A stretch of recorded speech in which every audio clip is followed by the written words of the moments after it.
రెండు తెలుగు రాష్ట్రాలలో సంచలనం సృష్టించిన గాజువాక మౌనిక హత్య కేసులో కొత్త కోణాలు బయటపడుతున్నాయి.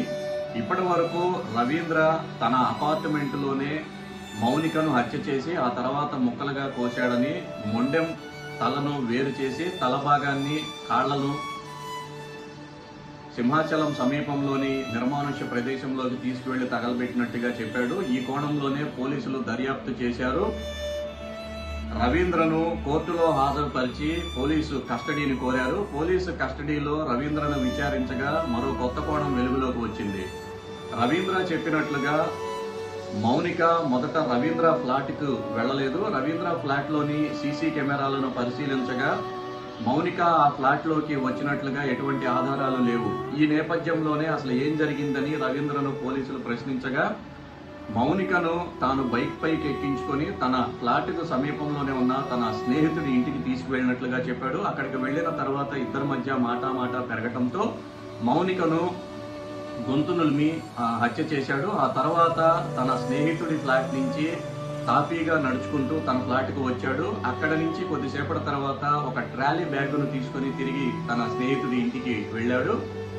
అక్కడ మౌనిక మృతదేహాన్ని ఆ ట్రాలీ బ్యాగులో కుక్కి అక్కడి నుంచి తాపీగా రోడ్డు పైన నడుచుకుంటూ ఒక చేతిని జేబులో పెట్టుకుని మరో చేతితో ట్రాలీ బ్యాగ్ను స్టైల్గా లాక్కుంటూ తన ఫ్లాట్కి చేరుకున్నాడు. తన ఫ్లాట్కు చేరుకున్న తర్వాత మౌనిక బాడీని 2 ముక్కలుగా చేశాడు. మొదట ఆ తర్వాత తలను కాళ్లను వేరు చేశాడు. మిగిలిన భాగాలను ముక్కలుగా నరికేసి వాటిని ఫ్రిడ్జ్లో ఉంచాడు.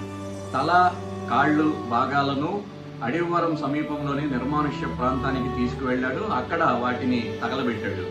ఆ తర్వాత తిరిగి ఫ్లాట్కు చేరుకొని వాటిని ఏం చేయాలో ఆలోచించే కోణంలో తన స్నేహితులకు ఫోన్ చేస్తే వారు పోలీసులకు లొంగిపోమని చెప్పడంతో రవీంద్ర తాను చేసిన నేరాన్ని ఒప్పుకొని పోలీసుల ఎదుట లొంగిపోయాడు. ఇది మొత్తానికి జరిగిన ఘటనగా పోలీసులు చెప్తున్నారు. అయితే మౌనిక బంధువులు మాత్రం దీనిపైన ఆందోళన వ్యక్తం చేస్తున్నారు.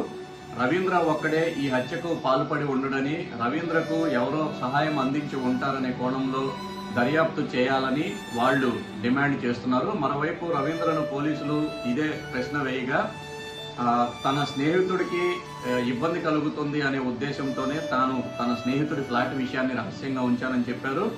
అలాగే ఈ హత్య జరిగిన విషయం తన స్నేహితుడికి తెలియదని రవీంద్ర చెప్పాడు. హత్య జరిగిన సమయంలో రవీంద్ర స్నేహితుడు ఫార్మాసిటీలోని తాను పనిచేస్తున్న సంస్థలో ఉన్నాడు. ఉదయం 7 గంటలకు ఆ రోజు అతను డ్యూటీకి వెళ్ళినట్లుగా పోలీసుల విచారణలో వెల్లడైంది. కేవలం మాట్లాడేందుకని మౌనికను తీసుకువెళ్లి హత్య చేశాడు. ఆ తర్వాత డెడ్ బాడీని మాయం చేసే ప్రయత్నంలోనే ఇవన్నీ కూడా పాల్పడినట్లుగా రవీంద్ర చెప్తున్నాడు. ఏది ఏమైనప్పటికీ కూడా ఈ కేసు అనేక మలుపులు తిరుగుతుంది. ప్రస్తుతం మౌనిక తల్లిదండ్రులకు మద్దతుగా ప్రజా సంఘాలు కూడా రంగంలోకి దిగాయి. పోలీసులు విచారణను ఏకపక్షంగా కొనసాగిస్తున్నారని వాళ్ళు ఆరోపిస్తున్నారు. బాధితుల కోణంలో కూడా విచారణ చేయాలని, కేవలం రవీంద్ర ఒక్కడే ఈ హత్యకు పాల్పడ్డాడంటే నమ్మశక్యంగా లేదని అయితే వాళ్ళంతా కూడా డిమాండ్ చేస్తున్నారు.